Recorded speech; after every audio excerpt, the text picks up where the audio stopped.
ఈరోజు జనాలు ఎంతగా దిగజారిపోతున్నారంటే వాళ్ళ పబ్లిసిటీ కోసము, పేరు ప్రఖ్యాతుల కోసము దేవుళ్ళను కూడా కించపరుస్తున్నారు.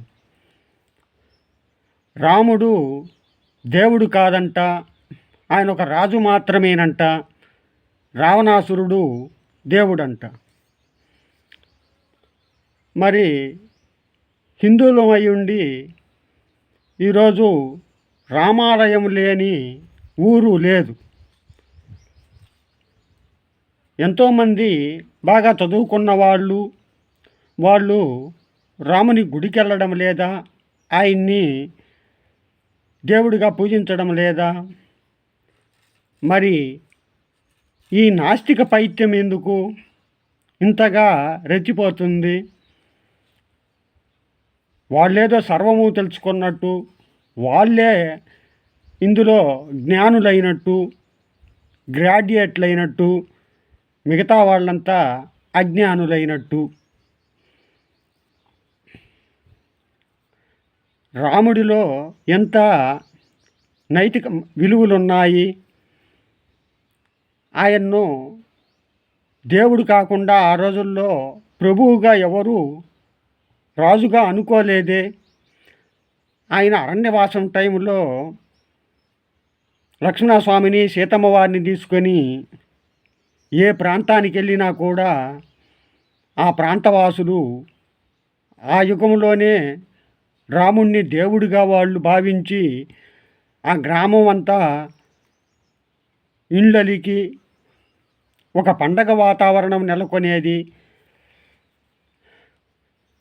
వాళ్ళు ఒక రాజుగా అనుకొని ఉంటే వాళ్ళు పండగ చేసుకునేవాళ్ళు కాదు, ఏదో ఆయన దర్శించుకొని వెళ్ళేవాళ్ళు రాజుగా. కానీ వీళ్ళు దేవుడిగా భావించి ఇండ్లలికి శుభ్రంగా స్నానాలు చేసి ఆయన పటం పెట్టుకొని దీపం పెట్టి ఆయన ఒక దేవుడిగా ఆ రోజుల్లోనే ఆ యుగంలోనే పూజించేవాళ్ళు. మరి ఏ చదువు లేని బోయవాడైనటువంటి వాల్మీకి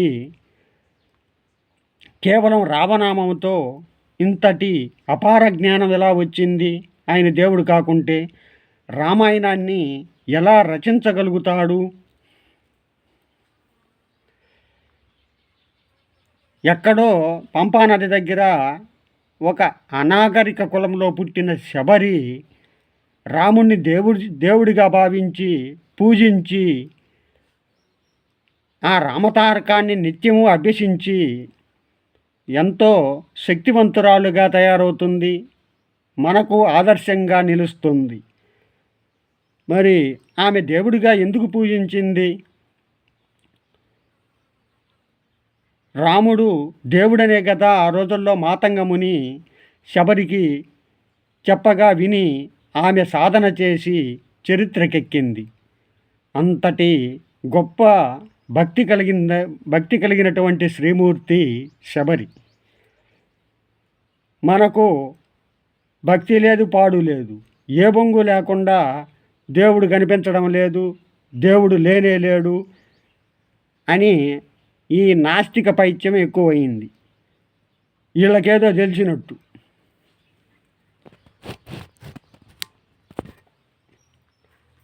అగోచరుడు అయినటువంటి భగవంతుణ్ణి లేడు అనడం చాలా తప్పు. అందులో రావణాసురుడు దేవుడంట. ఆ యదవను చూసే ఇప్పుడు జనాలు తయారయ్యారు.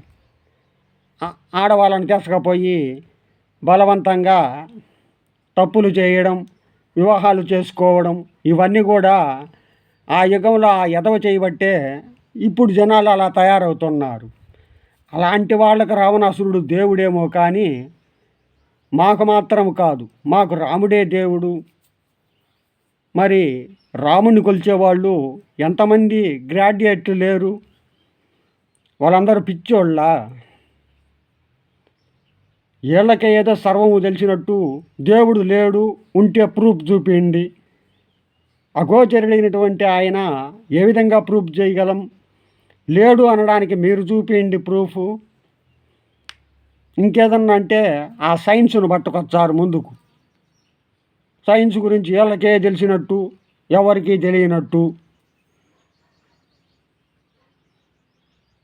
ఇంకొకసారి ఇలా దేవుళ్ళు లేరు అని వ్యంగ్యంగా మాట్లాడే వాళ్లకు పగలాలి. అప్పుడు కానీ ఈ ఎదవలకు బుద్ధి రాదు. దేవుడు ఉన్నాడని నమ్మి కొలిచే మనము వీళ్ళ దృష్టిలో మూర్ఖులము, పిచ్చోళ్ళము, తెలివిలేనోళ్ళము. దేవుడు లేడు అని ఒక పదం ఉపయోగించి మళ్ళా వీళ్ళు మానవతామూర్తులంట. మానవత్వం ఉంటే ఇంత ఎందుకు మాట్లాడతారు? దేవుణ్ణి పూజించడము తప్ప? పాజిటివే కదా. మనిషిని నమ్ముకుంటే మోసం చేస్తారు, కానీ దేవుణ్ణి నమ్ముకుంటే ఎవడు మోసపోడు. దేవుని గురించి పాజిటివ్గా మంచి మాటలే ఉంటాయి, కానీ ఎక్కడా చెడు మాటలు ఉండవు. ఆ రోజుల్లో ఆయన అరణ్యవాస కాలంలో రాముల వారు వస్తుంటే మునీశ్వరులు వీళ్ళంతా కూడా ఎదురేగి ఆయన పాదాలకు నమస్కరించి ఆయన ఆశీర్వాదం తీసుకొని ఆయన దగ్గర నుంచి ఎంతో తెలుసుకొని వాళ్ళు మహదానందం పొందేవాళ్ళు.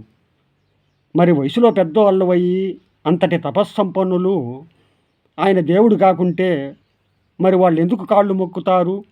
వాళ్ళు ప్రభువుగా ఆలోచించి ఉంటే ఆయనకు నమస్కరించి అంతగా గొప్పగా సత్కరించరు కదా. ప్రభువుగానే ఆదరించేవాళ్ళు కదా. మరి వాళ్ళు ప్రభువుగా ఎందుకు చూడలేదు? ఈ నాస్తిక పైత్యం వాళ్ళకి లేదు కాబట్టి వాళ్ళు దేవుడు అనుకున్నారు. అప్పట్లో లేరు, ఇప్పుడు తయారైంది మిడిమిడి నాస్తికులు. కొన్ని మూఢనమ్మకాలంటే ఏయో కొంతవరకు అయితే మనకు పర్వాలేదు, కానీ మరీ దేవుడే లేడు, రాముడు దేవుడు కాదు, కృష్ణుడు దేవుడు కాదు, ఈశ్వరుడు దేవుడు కాదు, మరి వీళ్ళకి దేవుళ్ళు ఎవరు? కొంపదీసి వీళ్ళేనేమో దేవుళ్ళు, ఈ నాస్తికులు.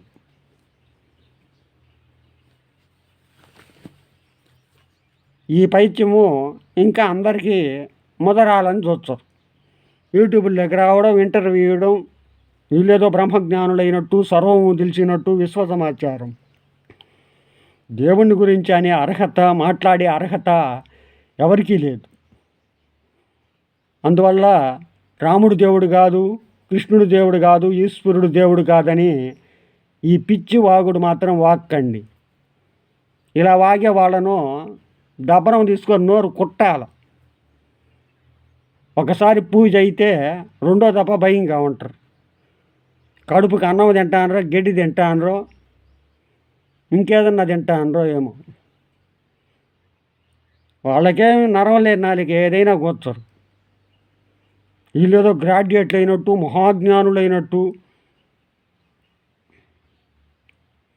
ఆ యుగాల నుంచి, త్రేతాయుగం నుంచి ద్వాపర యుగంలో కానీ, కలియుగంలో కానీ 3 యుగాల్లో కూడా అప్పటి నుంచి రాముల్ని దేవుడిగా కొలుచుకుంటున్నాము.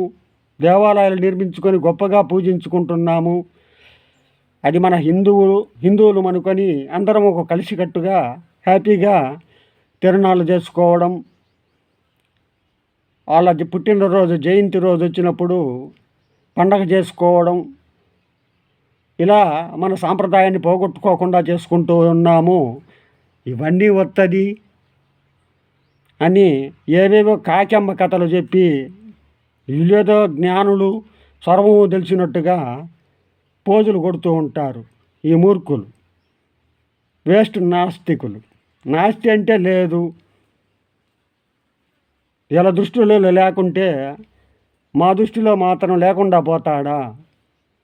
మిడిమిడి జ్ఞానంతో నోటికి ఏదొచ్చి అది వాగడమే. ఎందెందో ద్రవిడులంట, ఆర్యులంట, లోకాయుత్తులు వీళ్ళని పట్టుకొచ్చారు. మళ్ళా వీళ్ళు ఆ యుగంలో ఉన్నారా? వాళ్ళు ఎంతో దూరదృష్టితో ఆలోచించి ఆయన్ను అంత గొప్పగా చరిత్రకెక్కించారంటే వాళ్ళు అజ్ఞానులా? రావణాసురుడు దేవుడు అనే వీళ్ళు అజ్ఞానులా? ఈ నాస్తిక పైత్యం ఎప్పుడు పోద్ది? ఈ దరిద్రం ఒక్కసారి బగలాలి ఒకరిద్దరికి, అప్పటిగా తొత్తరు అనగదు.